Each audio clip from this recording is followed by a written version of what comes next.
Welcome to I dream. నేను Udayasri. Present మనతో పాటు impact motivational speaker Veeravelli Srilatha గారు ఉన్నారు. మాట్లాడదాం. హలో అండి, welcome to our studio. Hi madam, నమస్తే. నమస్తే. మీరు అంటే పిల్లల కేరింగ్కి సంబంధించి, అలాగే సైబర్ సెక్యూరిటీకి సంబంధించి ఇలా చాలా చాలా రకాల క్లాసెస్ మీరు తీసుకుంటూ ఉంటారని విన్నాము.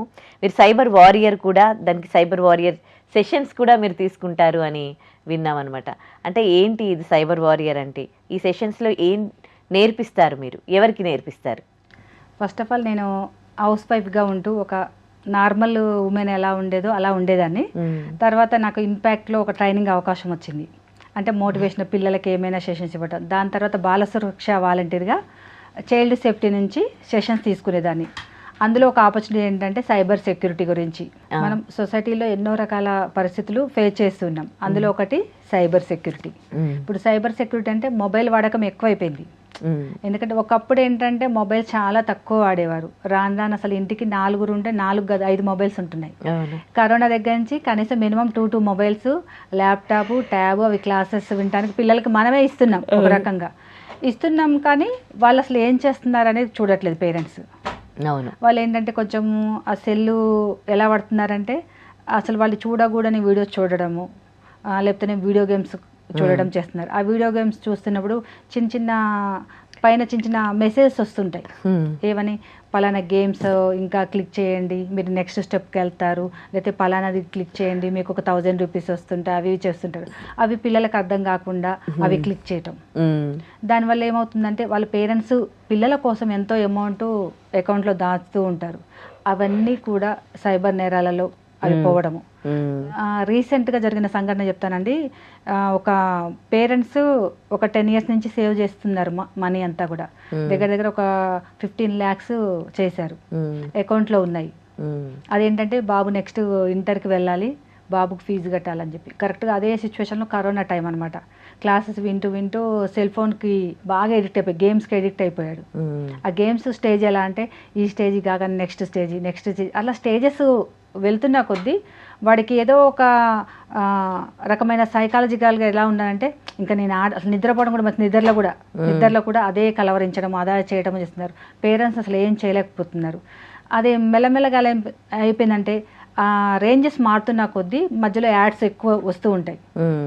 ఆ యాడ్స్ని క్లిక్ చేయటం వల్ల ఆ అకౌంట్లో ఉన్న 15 లక్షలు పోయాయి.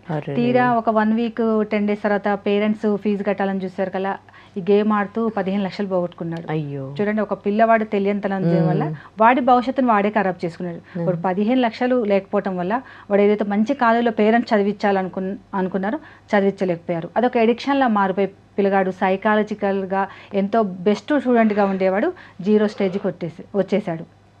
నెక్స్ట్ వచ్చేసి మనము పేరెంట్స్ కూడా ఇప్పుడు రెగ్యులర్గా ప్రతి చిన్న విషయానికి మొబైల్ వాడుతున్నాం.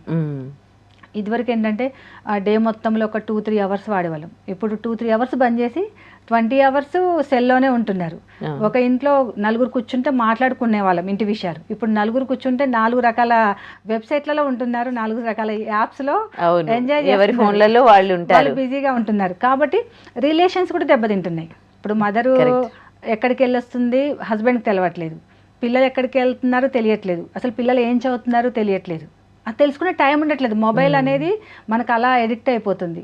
కాబట్టి ఇప్పుడు మనం మార్నింగ్ నుంచి నైట్ వరకు పలానా టైంలో మనం అందరం కలుస్తున్నామంటే ఆ టైంలో మొబైల్ పక్కకు స్విచ్ ఆఫ్ చేసి పక్క పెట్టేయాలి. అది వాళ్ళు అలవాటు చేసుకోవాలి డైలీ రొటీన్లో. నెక్స్ట్ వచ్చేసి మనం ఏదైనా లింక్స్ వస్తుంటాయి. ఇప్పుడు మేడం మీకు ఒక 10,000 వచ్చాయి అని చెప్పేసి వచ్చేగానే మనకేమైనా అయ్యో 10,000 నాకు వచ్చాయా, నేను అంతకుముందు ఆ షాపింగ్ మాల్కి వెళ్ళాను కదా, నేను ఆల్రెడీ కూపన్ రాసి వచ్చాను, నాకు వచ్చి ఉండదని టక్కున క్లిక్ చేసాం. ఆ క్లిక్ చేయగానే ఏమవుతుంది, మన మొబైల్ హ్యాక్ కావటము, మన ఇన్ఫర్మేషన్ వెళ్ళిపోవటము, మన ఫొటోస్ వెళ్ళిపోవటము, నెక్స్ట్ వచ్చేసి మన అకౌంట్లో ఏమైనా క్యాష్ ఉంటే అది వెళ్ళిపోవటము. అలా చాలామంది సైబర్ నేరాల బారిన పడి ఎంతో డబ్బును కోల్పోతున్నారు. ఫొటోస్ వల్ల బ్లాక్మెయిల్ చేస్తూ అలా ఇబ్బంది పడుతున్నారు. ఇందులో ఇంకా ఇబ్బందికరమైనది ఏంటంటే ఇందులో డిజిటల్ అరెస్ట్ అని చెప్పేసి సోషల్ మీడియాలో మనం బాగా చూస్తున్నాం. కొంచెం ఏజ్ పైబడ్డ వాళ్ళు ఇట్లా మోసపోతున్నారు డిజిటల్ అరెస్ట్. మళ్ళీ అది కూడా మళ్ళీ ఎడ్యుకేషన్ పర్సన్ వాళ్ళు, అవును, ముసలి వాళ్ళు, ఏజ్డ్ వాళ్ళు, కానీ నాలెడ్జ్ పరంగా బాగుంటుంది. కాకపోతే ఏంటంటే వాళ్ళు ఆలోచించే టైం ఇవ్వకపోవటం వల్ల ఈ డిజిటల్ అరెస్ట్ అనేది ఎక్కువగా జరుగుతుంది. అసలు డిజిటల్ అరెస్ట్ అంటే ఏంటంటే, ఇప్పుడు డిజిటల్ మీడియా అంటే ఏంటి, మనం ఎక్కడో ఉండి ఎక్కడో క్లాసెస్ వింటామో, డిజిటల్ అంటే ఎక్కడో ఉండి చేయడం. డిజిటల్ అరెస్ట్ అంటే ఏంటంటే పోలీస్ వాళ్ళు పోలీస్ స్టేషన్లో ఉంటారు, మనం ఇంట్లోనే ఉంటాం. హౌస్ అరెస్ట్ అన్నట్టు అనమాట డిజిటల్ అరెస్ట్ అంటే. అసలు యాక్చువల్గా మేము లాస్ట్ టైం ఈ ట్రైనింగ్స్కి వెళ్ళినప్పుడు చెప్పారు వాళ్ళు, అసలు డిజిటల్ అరెస్ట్ అనేది లేనే లేదట. అసలు డిజిటల్ అరెస్ట్ అనేది పోలీస్ డిపార్ట్మెంట్లోనే లేదు. అది వాళ్ళు ఏంటంటే పోలీస్ యూనిఫామ్లో ఉంటారు మేడం. సపోజ్ మనకు కాల్స్ వస్తుంటాయి, నార్మల్ కాల్స్ అయితే పలానా వాళ్ళు పేరు చెప్తారు, అది చెప్తారు, కాదంటే పెట్టేస్తాం. ఇదేంటంటే వీడియో కాల్స్ వస్తాయి. వీడియో కాల్ రాని మనం ఏమంటాం, ఇప్పుడు మీరు ఒక ప్రొఫెషన్లో ఉన్నారు మేడం, ఎంతో మంది కాల్ చేస్తుంటారు, ప్రతి ఒక్కరిది మీరు ఫీడ్ చేసుకోలేరు కదా. ఒక్కోసారి అన్నోన్ నెంబర్ వచ్చినా ఎవరో పర్సన్ అని క్లిక్ చేస్తున్నారు అనుకోండి, దానివల్ల ఇబ్బంది పడవచ్చు, ఇబ్బంది పడకపోవచ్చు. మనం ఉన్న ప్రొఫెషన్ బట్టి మనము కాంటాక్ట్స్ అని యాడ్ చేసుకుంటూ ఉంటాం. ఒక్కోసారి ఏం చేస్తాం, మన ఫ్రెండ్స్ కూడా ఒకసారి కిడ్డింగ్ చేస్తూ కొన్ని వీడియోస్ చేస్తుంటారు, ఫ్రాంక్ కాల్ చేస్తూ ఉంటారు కదా. అది ఒక రకమైన ప్రభావం. ఒకప్పుడు ఏంటంటే ఒక సిల్లీగా సరదాగా జరుపుకునేది, అది కూడా ఒక భయానక దృశ్యంగా మారిపోతుంది. ఇప్పుడు వీడియో కాల్ చేసామనుకోండి, వీడియో కాల్ చేస్తే మనం ఏం చేస్తాం, క్యాజువల్గా ఎవరి ఫ్రెండ్ అవుతుండొచ్చు, ఎవరైతే ఎందుకు చేస్తారు వీడియో కాల్ అని చెప్పి కరెక్ట్గా క్లిక్ చేస్తాం. క్లిక్ చేసినప్పుడు ఇప్పుడు నేను క్లిక్ చేశాను అనుకోండి, నా ఎదురుగా ఉన్న అతను బట్టలు లేకుండా ఉంటాడు. ఒకవేళ మగవాళ్ళు అనుకోండి, ఆడవాళ్ళు అలా ఉంటారు. ఉన్నప్పుడు ఏం చేస్తాను, థర్డ్ పర్సన్ వీళ్ళిద్దరూ ఉన్న వీడియో రికార్డింగ్ చేసేసి ఇక బ్లాక్మెయిల్ చేయడం మొదలు పెడతారు. మనం సొసైటీకి భయపడతాం ఫస్ట్. ఇప్పుడు సపోజ్ నాకేం జరుగుతుంది, నా భర్త చెప్పుకోవాలంటే ఏమనుకుంటాడో ఏమో. ఇప్పుడు అందులో ఫేస్ టు ఫేస్ కనిపిస్తున్నాం కదా, అసలు అది నేను నో అని చెప్పలేను. దానివల్ల ఆ బ్లేమ్ అవుతున్న భయానికి ఎంత డబ్బు అడిగినా ఇచ్చేయడము. అంతేగాని అసలు ఫేస్ చేద్దాం డైరెక్ట్గా, ఇప్పుడు నా భర్తకి నేనేంటో తెలుసు, నా పిల్లలకి నేనేంటో తెలుసు అని చెప్పి గట్టిగా ధైర్యంగా ముందుకు వెళ్ళి నిలబడే వాళ్ళు ఒక 20% ఉంటారు. 80% భయానికి డబ్బులు ఇచ్చేస్తూ ఉంటారు. లాస్ట్ టైం ఇదే ఇష్యూ ఒక అబ్బాయికి జరిగింది. ఒక ఫంక్షన్లో వాళ్ళ సిస్టర్స్ అందరితో కలిపి ఫొటోస్ దిగాడు. అది సోషల్ మీడియాలో పోస్ట్ చేశాడు. అది ఫోన్ హ్యాక్ కావటం వల్ల ఆ ఫోటో వాళ్ళకి దొరికిపోయి, ఆ అబ్బాయి చుట్టుపక్కల ఉన్న సిస్టర్స్ అందరు కూడా న్యూడ్గా ఉన్నారు, వీడొక్కడు మధ్యలో కూర్చున్నాడు. ఆ పిల్లాడికి కాల్ చేసి బెదిరిస్తూ ఉన్నారు. వాడికి ఎట్లుంటుంది ఫస్ట్ ఫీలింగ్, వీళ్ళందరూ నా అక్క చెల్లెళ్ళు, నేను ఇలా ఉన్నాను, వాళ్ళు ఇలా ఉన్నారు, ఇప్పుడు ఇది సోషల్ మీడియాలోకి పోతే వాళ్ళ భవిష్యత్తు ఖరాబ్ అవుతుంది, నాది ఖరాబ్ అవుతుంది అన్న అసలు ఇంకో సెకండ్ థాట్ చేయకుండా సూసైడ్ చేసుకొని చనిపోయాడు. ఎన్ని కేసెస్ ఇలాంటివి అయిపోయాయి. కానీ ఒక్క నిమిషం ఆలోచించి, నేనేంటో నా పేరెంట్స్కి తెలుసు, అందరికి తెలుసు, కానీ ఒక్క నిమిషం ఆలోచించి, ఆల్రెడీ సైబర్ నేరాలు అన్ని చోట్ల జరుగుతున్నాయి, ఫోటో మార్ఫింగ్ జరుగుతుంది, ఒక్క నిమిషం ఆగి నిరూపించుకుంటే పాపం సేఫ్ అయ్యేవాడు. కానీ ఫస్ట్ ఏం చేస్తాం, ముందు భయపడుతూ ఉంటాం.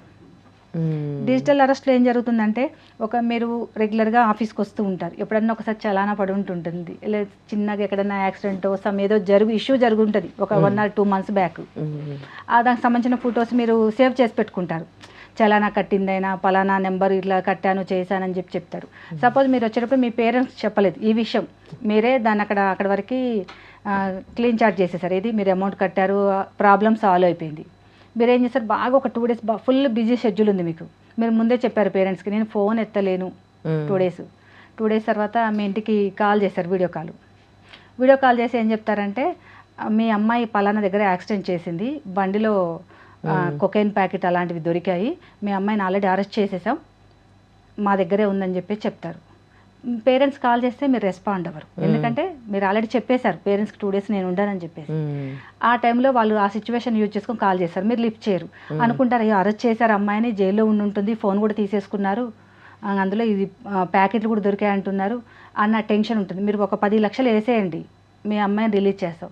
ఆ టెన్షన్లో ఏం చేస్తారంటే, మా అమ్మాయిని కాపాడుకోవాలన్న తాపత్రయం ఉంటుంది వాళ్ళకి, ఆ ఆలోచన జరుగు. అమ్మాయి ఫోన్ ఎత్తట్లేదంటే ఇంకా లోపలికి పెట్టేసిన అలా ఇక ఫోన్ కూడా తీసేసుకున్నంత ఒక 10 లక్షలు ఇచ్చేస్తారు.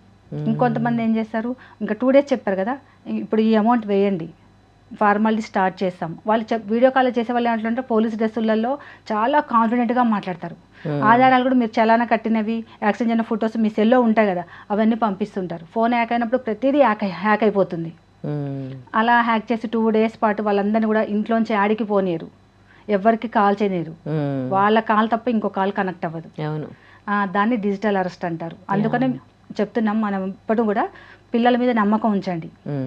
ఇప్పుడు 2 days మనం ఆల్రెడీ చెప్పేసి వెళ్ళాం, అది ఆ పని వర్క్లో మర్చిపోయి ఉండొచ్చు, కాబట్టి ఎప్పుడైనా సరే మీకు వీడియో కాల్స్ వచ్చినా ఏమైనా లింక్స్ వచ్చినా క్లిక్ చేయకండి, వీడియో కాల్స్ వచ్చినా భయపడకండి. ఎవరైనా పోలీస్ డ్రెస్లో వచ్చి మిమ్మల్ని ఎంత గట్టిగా కోపం చేసినా సరే మేము దగ్గరలో ఉన్న పోలీస్ స్టేషన్కి వెళ్తాం. మా అమ్మాయిని అరెస్ట్ చేశారా, చేసేయండి. తప్పు చేసినప్పుడు అరెస్ట్ చేయడంలో తప్పలేదు. మా అబ్బాయి తప్పు చేశాడా, అరెస్ట్ చేయనివ్వండి.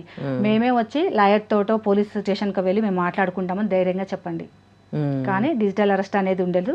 సైబర్ సెక్యూరిటీగా ఉండాలంటే ఫోన్లో ఎలాంటి ప్రైవేట్ కాంటాక్ట్స్ ఉంటే తీసేయండి, మీకు సొంత కాంటాక్ట్స్ మాత్రమే పెట్టుకోండి.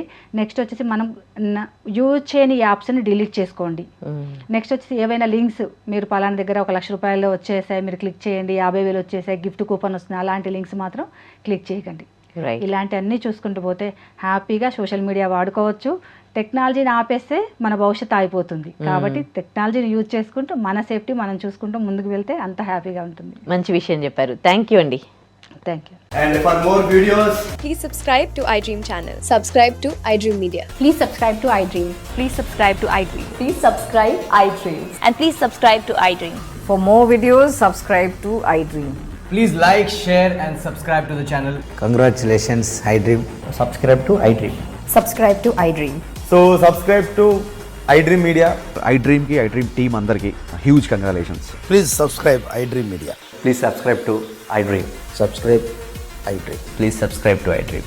iDream అంటే నా కళల ఛానల్ సబ్స్క్రైబ్ చేసుకున్న నోరు తిరుగుతలేదు, మీరైతే గంట గుర్తు కొట్టండి. For more such videos, please subscribe to iDream.